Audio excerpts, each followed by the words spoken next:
Tonight is the law. We are told in the book of Acts that God is not far from each one of us. For in him we live and move and have our being. I would like to change that a little and say to you that God is never so far off as even to be near. For nearness implies separation. And God and man are one. Man is all imagination, and God is man, and exists in us and we in him. The eternal body of man is the imagination, and that is God himself. He cannot even be near, for nearness implies separation. On this level, you and I can go and knock. Go berserk, exercising the same power that created the universe and sustains it. Your own wonderful human imagination is God. That's all. By him all things were made, and without him was not anything made that was made, good, bad, or indifferent. Now tonight, let us share with you experiences to show you that it's all your own wonderful human imagination. You might have read last Saturday's Los Angeles Times. On the front page, in very, very type, the story of a plane. A story was shown and shown on TV and very, very popular by Rod Shirley. And here, a man is influenced to take that story and put it to his own personal gain. And so he threatened Qantas, the Australian airline, at 107 passengers aboard, that he would blow the plane up at a certain altitude if he did not pay $560,000, which they did. They paid him this extortionate $560,000, based upon a so-called imaginary plot by Rod Shirley. When he realized what he had done, so he claimed in the story, he asked his producers to withdraw the film from TV and not show it anymore. They refused because of profit.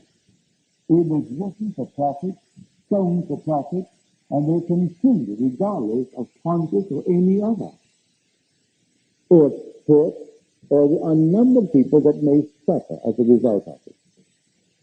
I did not see in his regret that he is going to give his income from his residuals to Qantas to repay the $560,000. No, he didn't say he's going to pay that he would now make to the Australian airport.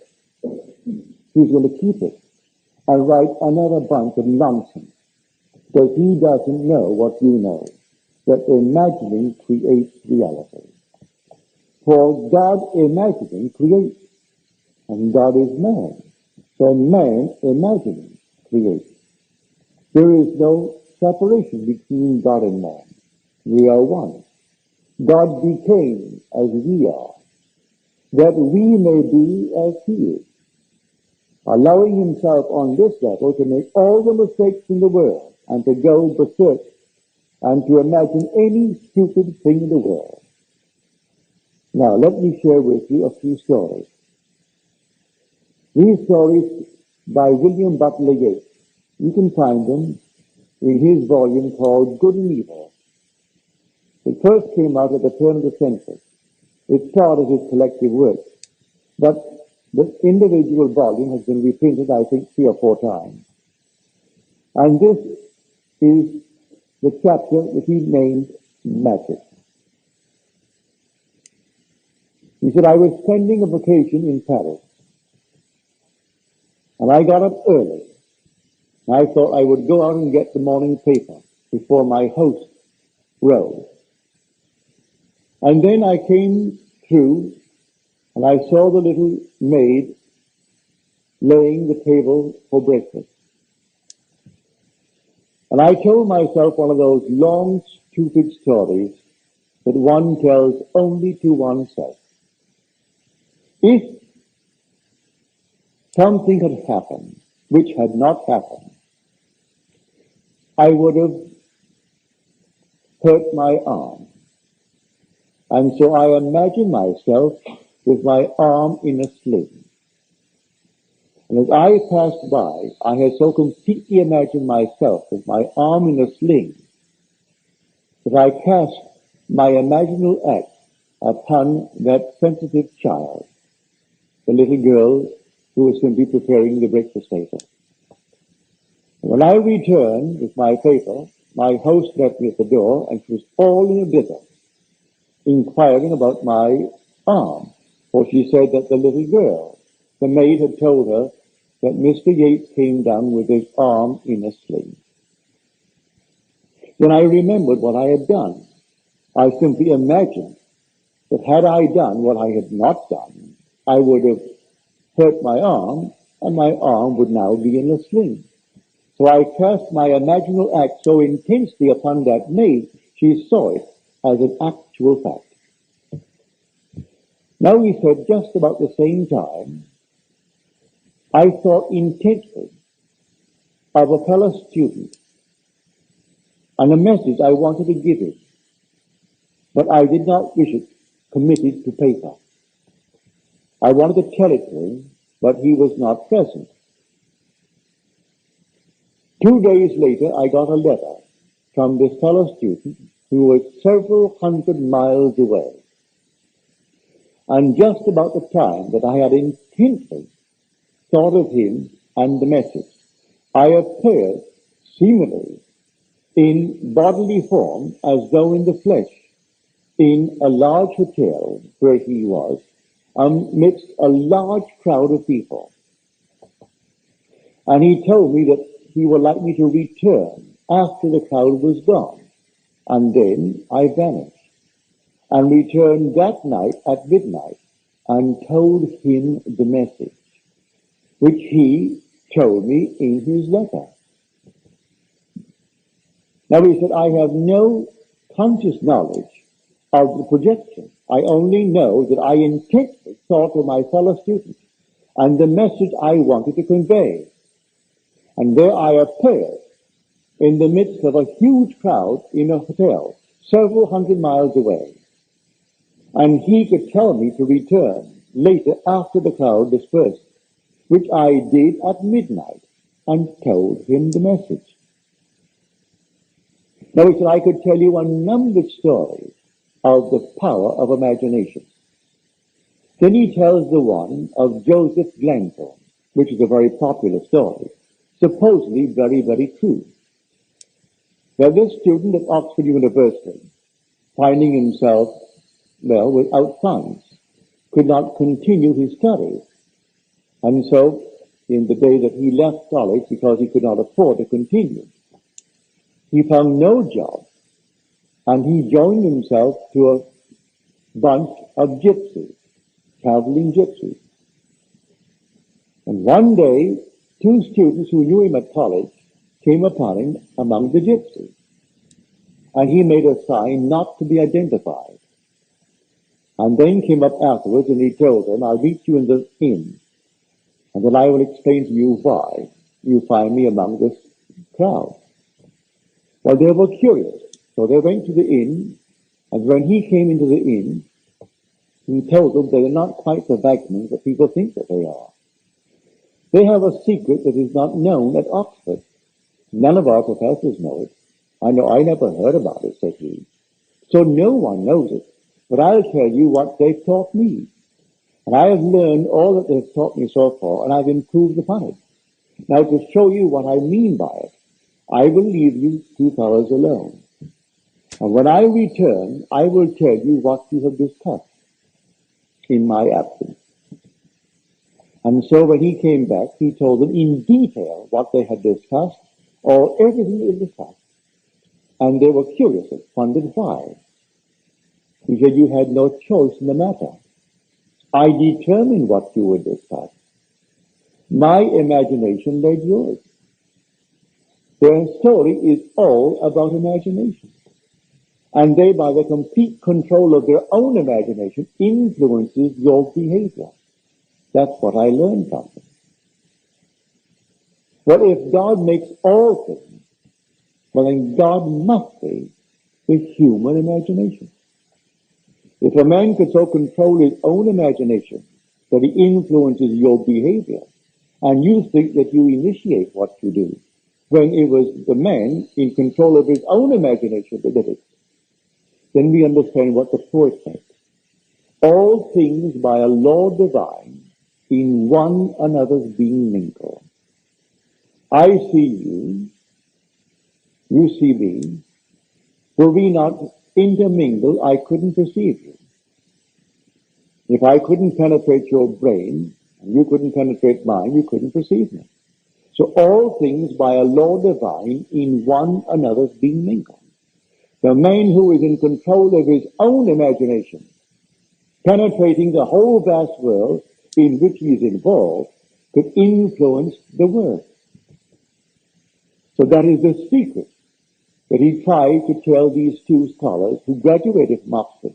He could ill afford to continue his studies. So he quit because of the lack of funds. But he learned what no one at Oxford could teach him: the control of his own wonderful human imagination. For that is God. Imagination is that non-objective reality from which all objects pour forth just like sudden fancies. Everything in the world, it comes out of one's own wonderful human imagination. For that is God. And there is no other God. I know in my own case, sitting in New York City in my apartment, with an urge to comfort my sister 2,000 miles away across water. Simply stretched out of my bed, I left the living room, went to my room, closed the door, and asked my wife not to disturb her. And in that interval, I assumed I was in Barbados and on the bed where her son was dying of cancer. There was no hope of recovery. He was riddled at the age of 17 with cancer. And to comfort her, I assumed I was her son. And actually felt myself to be there. And I imagined that I saw my sister Daphne come through the door and looked, and she saw her brother Neville rather than her son Bill. And she came over and she looked at me. I saw her, and then I awoke back in New York City. 8 days later, this is before we had such a thing as airmail. It came by slow freight. And so 8 days later, I got a letter from my sister Daphne. She said, Neville, I don't understand it. And she dated the letter. It was the day that I did what I just told you. But I went to the room to see Billy. As I entered the room, it was you. I came over and I looked at what should be Billy. And I'm looking at you. I rubbed my eyes. I did everything to bring about the normal vision, and I couldn't see my son Bill. I am only seeing my brother Neville, and I couldn't understand it. Now she began to feel through the superstitions of the world, because Billy was dying of cancer, the next one to go would be her brother Neville. That's how she interpreted. She didn't know what I was doing in New York City. What I did not help. He died. He died of cancer. But I succeeded in projecting myself 2,000 miles away under the bed I knew so well. It was my father's room. It was my father and mother's bedroom. And there I knew that that's where Billy was sleeping. And I assumed I was on that bed, and I was actually in the place of Billy. So when my sister saw me, she would be encouraged to have faith, to have hope. But she was so disturbed because no matter what she did, she rubbed her eyes, closed them, closed them, opened them, and she is still seeing Neville, and she can't see her son. Now when you hear these stories from those who are not lying to you, you may not understand it, and reason will deny it. Well, if you have an experience, even though reason denies it, you can't deny the experience. My sister cannot deny what she actually experienced. And I could not deny what I did. Because when I came out that night, into the living room, a friend called at the cocktail hour, and she said, Neville, you always seem so light and gay. And tonight you seem so heavy of spirit. I told her what I'd just done. Well, 8 days later, when the letter came, I gave it to that same woman who was home again around the cocktail hour and showed her what my sister had written.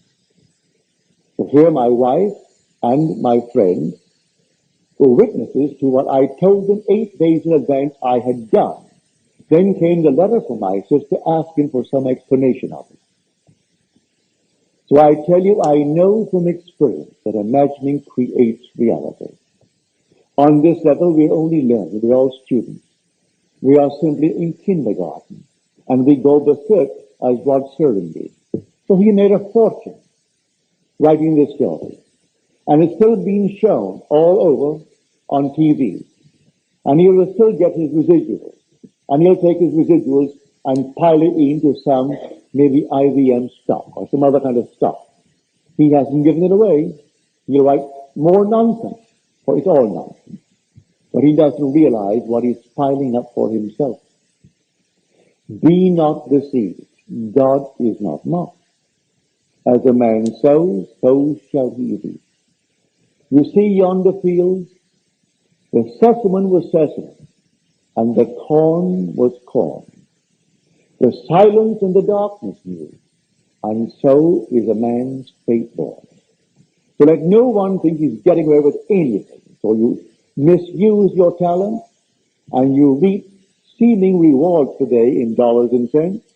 Tomorrow you will reap it in another kind of payment. Another kind of payment tomorrow. And dollars and cents cannot buy it. Dollars and cents cannot free you from it either. You'll go through the experience of having misused the talent that you receive. And the talent is the gift of God himself. God actually became man, that man may become God. So this is the law by which we live. Learn to use your imagination lovingly on behalf of everyone in this world, because you're going to reap the fruit of it. Whether you use it lovingly or unlovingly, you're going to reap the fruit of it. So I say to you tonight, God is not apart from man. He is never, not in eternity, so far off as even to be near, because nearness implies separation.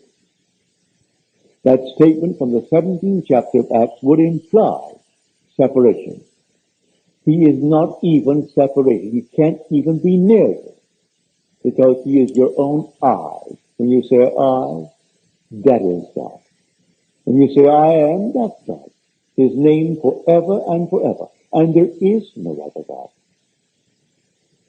The minute you say thou, that's a false God. If you address him as you, that's a false God. The only God is I am. That is my name forever. And by this name I must be known throughout all generations. So do not misuse it. Now you can set yourself a goal. Any goal. And if you really know exactly what things would be like if you had realized it, and then enter into that state, may I tell you, it will become to you objective. At the moment it seems only a shadow, just a shadow, because you have not entered into the sketch. When you enter into the sketch takes on a cubic reality and becomes objective to you, not to another, but to you. Now leave it alone. In time, in its good time, it will flower and become what the world calls an objective reality. It was real the very moment you entered it, because you are the reality. All things exist in the human imagination, but all things. You name it, it exists in you. But it exists in you only as a shadow. It's shadowy. But if you enter into the so-called shadow and clothe yourself with it, it ceases to be a sketch and it becomes a cubic reality, just like this room. At this moment, your home you know so well is only a shadow. And this room, if you do not know very well, it seems so real because you are in it. Now, everything in this world, so-called natural effects, every natural effect has an imaginal cause and not a natural. A natural cause only seems. It is a delusion of the fading memory. Our memories, yes, it's good, it's adequate for sameness, but it's not perfect. I'll show you.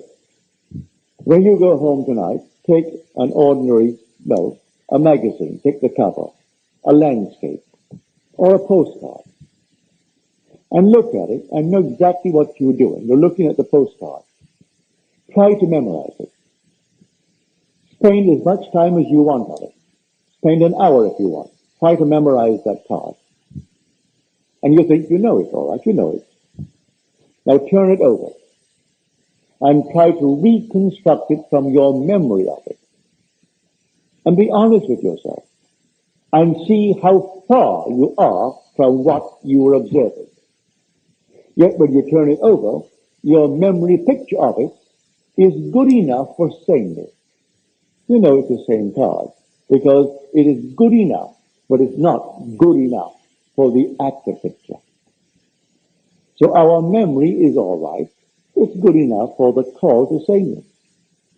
And so that's why man does not remember what he has imagined. He forgets what he's imagined, he sets it in motion. And when it confronts him as his harvest, he denies he had anything to do with it. He can't remember what he did. Now, every imaginative man in this world is forever casting, I would say, glamours and influencing the entire world of the passive, unimaginative. They're forever falling under the influence of those who are vivid in their imagination. They are reaping it, and you'll understand the cry on the cross, Father, forgive them, for they know not what they do. For some vivid imagination has compelled them to act as they act. So forgive them, the actors. Any condemnation goes to the author, not the actor. Man condemns the actor in the drama. When really, if there's any condemnation, it is really the author, not the actor. And the author of the play is God. For God is your own wonderful human imagination. This one that extorted $560,000 from Qantas, he didn't conceive it, he saw it on TV. And it gave him an idea. And he thought, maybe I can get away with it. Well, who was the author of it? Rod Sterling. Here was Sterling, he was the one who conceived it. And here was an actor who thought, here's an idea to get $500,000. And he got it. Because there were 107 souls aboard that plane. And they couldn't run the risk that it may not be true. That if at a certain altitude it would go off, then they had to pay that extortionist his $560,000 and save the lives of the 107 souls aboard that plane. So he got the money, and he was the actor. If you catch him, undoubtedly they'll send him up for life. But who is the actual culprit? Sir, he wrote it, and so he's making all kinds of money out of that he wrote. And he continues to make it. He wrote a series that came, well, it went for 2 or 3 years at prime time. It's now still selling at other times, called Twilight Zone. All of his marvelous imagination. It doesn't hurt anyone what he did in that one. But he has made a fortune using the talent. But in this, he misused his talent. And his regret does not alter the fact. But in the end, no one gets away with any misuse of his talent. He pays it in a way that money will never be able to compensate. That's the story. So your own wonderful human imagination is God. And that God is creating all the phenomena of the world. As Disraeli said, man is not the creature of circumstances. Circumstances are the creatures of men. We are creating them. We are not the victims of circumstances. We are creating circumstances. Man is not the creature of circumstances.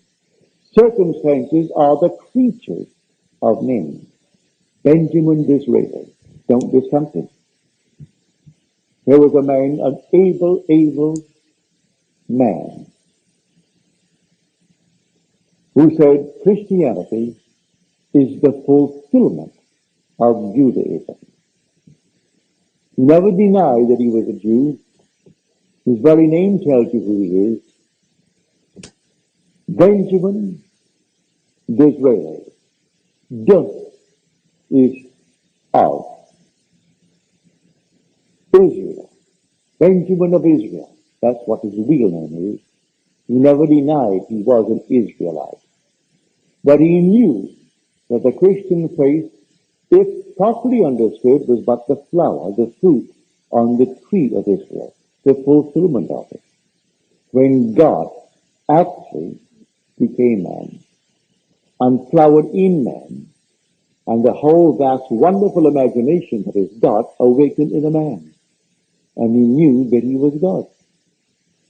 And he tried to tell his world, and they denied it. That was not what they were looking for. And buried in every man is God. And in each man, he has to awaken. And when he awakens, he is God. But before he awakens, oh, does he go amok. Does he make mistakes, these horrible mistakes of the world? But the day will come, he will completely awaken within man. When he does, he'll be governed by love, and nothing but love. Until he's completely governed by love, what horrors we create in this world. So the whole vast objective world is created by the imaginal act of men. Everything now proven in the world was once only imagined. I don't care what it is. The simplest little thing, the chair, the dress you wear, the hat, the house, everything was only imagined and then executed. It began all in the imagination of man. Everything that is in this world is nothing more than the imaginal act of men pushed out. Good, bad, or indifferent. So tonight, you take me seriously and know that you and you alone are responsible for the phenomena in your world. If you're passive and not alert, You can be influenced because all things by a law divine in one another being mingled. But it's still the one being. And so you can be influenced. You and I trust that you could not be influenced to take a picture shown on TV and extort $500,000. I trust your ethical code is beyond that. But not everyone is beyond it. You and I hope, are beyond such things. But there are a number of people who are not, and they will simply be influenced by the powerful imagination of a writer, a very successful writer, who, if tonight he was invited by some university to speak on the art of writing, could demand maybe $2,000, $3,000 for his appearance. And he knows nothing concerning the story of the Bible, but nothing. Had he known it, he would not have done it. So you know it, and he doesn't. So he makes his 3,000. If he wants to take it, he doesn't have to take it. He has so much money, he doesn't need it. But you have what he doesn't have. You have awakened to the point of knowing how to use your imagination, doesn't it, on behalf of others. So this is the law of Scripture. When we speak of the law and the promise, this is the law. That your imaginal acts are creating facts in this world. Imagining creates reality. So watch carefully what you are imagining when you return tonight and you're about to go to sleep. See that your mind is filled with lovely things, imaginal things, and drop off into that state. Do not let the sun go down upon your anger. Actually resolve it within yourself and speak as though things were as you would like them to be, and make them lovely, make them altogether marvelous in your world. I tell it for your own good, because in the not distant future, not only the little crowd here, but the whole vast world will have departed. Those who are now claiming themselves to be another generation and demanding special service, there will, in the not distant future, be old people who will vanish from this world. It's time that we all woke up and catch on to what really is causing the phenomenon of the world. And the phenomenon of the world is caused by the imaginal acts of men. So you take it seriously and do not let one day come to its end without revising and changing the imaginal acts of the day, and make it conform to your dream, to your ideal, and live in it just as though it were true. For I am telling you from my own experience, the day will come you will sit and you will think of something that isn't present. The world calls that imagination. If you see something that is present, they call that sense perceived. That's real. You think of something that is not present, they call that imagination. But you will know how to enter that which is not present to your senses. And your entrance into it will give it curate reality. And it will be just as real as the room in which you are seated. It will become objective to you. The whole vast world is just like that. But that will be transcended by the being that is going to be awakened within you.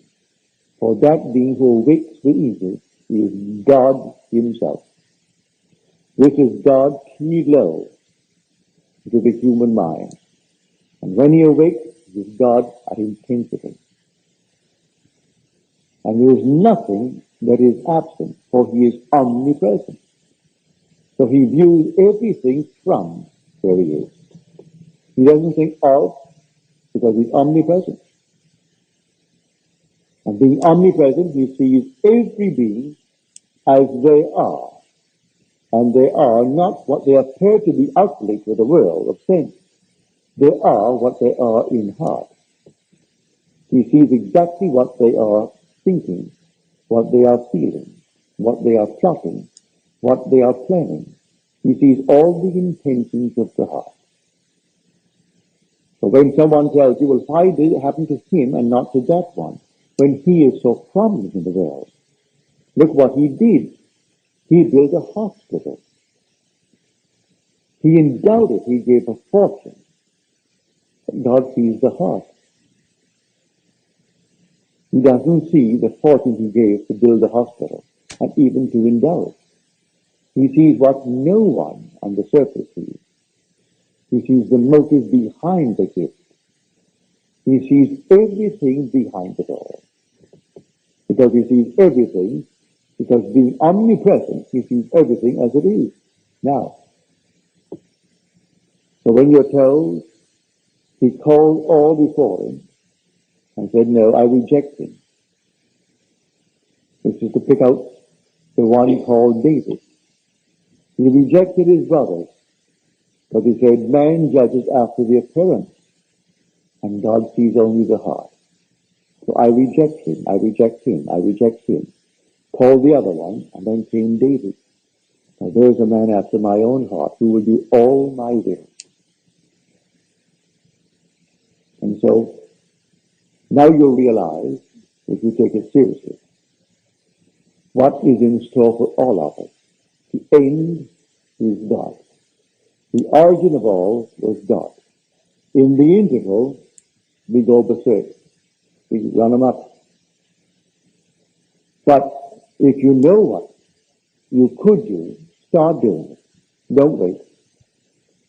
You can be the man, you can be the woman that you would like to be. But wanting it is not going to do it. You must be it. You can't just say, I would like to be it. You must assume that you are it. And seek in the assumption that you are it. For the assumption, though at the moment denied by your senses, denied by everything round about you, if persisted in, will harden into fact. So you dare to assume that you are the man, the woman that you want to be. And day after day, live in that assumption as though it were true. And that assumption will become a reality in your world. Even if you go hungry, doesn't matter. No matter what happens, go hungry. But persist in the assumption. And that assumption will objectify itself and become a reality in your world. Do not fall by the wayside for any little thing on the side. And I can't tell you how thrilled I am when I get your letter, where in your dream you are teaching the law of imagination. When someone raises your race, will in a dream have an argument, say, with a priest or a rabbi or a minister, and you are instructing them and telling them. Now, a dream, you know, is egocentric. It's your selfish self.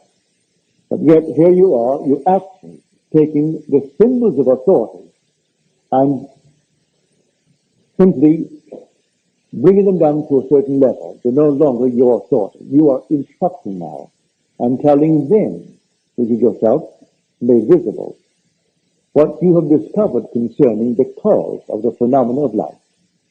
And when you have these dreams and you share them with them, you tell them, as you do, I can't tell you my thrill. Everyone will one day awaken. And when he awakens in the only place where God ever awakens. He awakens in the skull of man, in Golgotha, the human skull. And when he awakens, he comes out of that skull, and it is God that is born from above. And then he goes through the normal series of time, and he arrives at that point where he becomes, well, of age. He reaches the age of spiritual puberty. And then the father, the earthly father, disappears. And when he reaches the age of 12, Joseph disappears from the scene. And now he is now a creator. He can actually create his own image. He creates because he's reached the age of spiritual puberty. And so the earthly father ceases to be a part of the play when the lad in the temple reaches the age of 12. What but he has foreshadowing of it, before and after. It's approximately 12. It didn't say 12. When he was about 12 years of age, they're talking, and they wondered, why did you do this to us? And he said, do you not know I should be about my father's business? And he was talking to his father and his mother, and they did not understand him. And then Joseph disappears from the play. He is no longer brought back into the play, for he has become the father. And so the son becomes the father. He now creates as God the Father. But tonight, I want it to be only on this level, the level of, the law, where man, if he is in control of his own imagination, is in control of the phenomena of his life. He is not a victim of circumstances. Circumstances are the creatures of himself. He creates them if he knows what he is doing. If he doesn't know what he is doing, and he is passive in this world, he can be influenced by the imagination of one who is in control of his imagination, though he doesn't know what he's doing, like Sterling doesn't know. Had he known, he wouldn't have done it. And to this day, he doesn't know. He only regrets what he did. But he doesn't know that his imagining is creating reality. He sees the evidence before him and still doesn't know it. I tell you, imagination creates reality. So be careful what you imagine, because you are setting in motion. And because all things by a law divine in one another's being mingled, you are influencing everyone, even though they do not see your picture or read your book. As Gates again said, having seen the operation of this law, we should never be certain it was not some woman treading in the winepress who started that subtle change in men's minds, or that the passion, because of which so many countries were given to the sword, did not begin in the mind of some shepherd boy, lighting up his eyes for a moment before it ran upon its way. Who knows who this night feels neglected, feels hurt, feels wrongfully accused, and who is sitting alone and treading in the winepress, who tomorrow will influence some catastrophe. Some shepherd boy dreaming of some heroic future, and thinking only in terms of war that could bring him the crown of a hero. And he, while tending his sheep, he is simply dreaming of being a hero and using his talent, which is God, using his imagination in some destructive manner, even though he tends the sheep. So I say to everyone, know what you're doing every moment of time, because your imagining is creating reality. Now let us go into the silence.